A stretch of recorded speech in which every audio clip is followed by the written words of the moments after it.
एक बार की बात है, एक गांव में एक लड़का रहता था। वो लड़का पढ़ाई में बहुत होशियार था, लेकिन उसकी पढ़ाई नहीं हो पाती थी क्योंकि वो लड़का अपना घर भी चलाया करता था।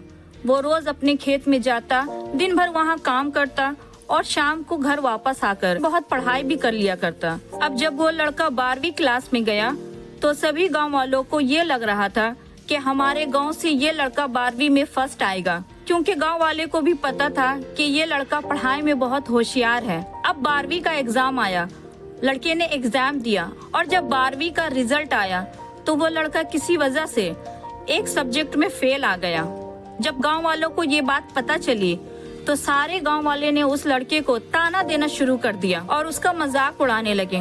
वो जब भी अपने घर से खेत की तरफ जाता तो उस रास्ते में उसे जितने लोग मिलते सब लोग उसे ताने देते रहते। अब वो लड़का लोगों के ताने सुनकर बहुत परेशान हो जाता है। फिर उसने एक दिन अपने उस्ताद को ये बात बताई, उस्ताद जी, मैं जब भी खेत से अपने घर को जाता हूँ तो रास्ते में जितने लोग मिलते वो मेरा मजाक उड़ाते हैं। तो उसके उस्ताद ने उससे कहा कि तू ना एक काम कर, एक बड़ा सा लोटा ले और उस लोटे को पूरा ऊपर तक दूध से भर दे और जब तू उस रास्ते से गुजरे तो तू उस लोटे से दूध का एक बूंद भी नीचे गिरने ना देना। लड़के ने एक दिन वैसा ही किया।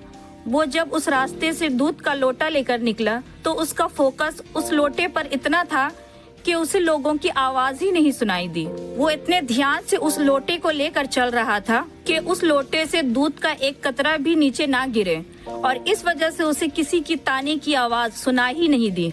तो इस कहानी से हमें ये सबक मिलती है कि अपने काम में इतना ढल जाओ, इतना फोकस अपने काम पर लगा दो कि बाकी की चीजों का आप पर कोई असर ही ना हो। लोगों की आवाजें, लोगों के ताने आपको सुनाई ही ना दे। जैसे एक कैमरा होता है जो सिर्फ अपने सब्जेक्ट पर फोकस करता है और सारी चीजों को ब्लर कर देता है। तो बस आपको भी उसी तरह अपने काम पर, अपने टारगेट पर फोकस करना है। बाकी चीजें तो अपने आप ही ब्लर हो जाएगी और जिंदगी में हमेशा आगे बढ़े और कामयाब हों।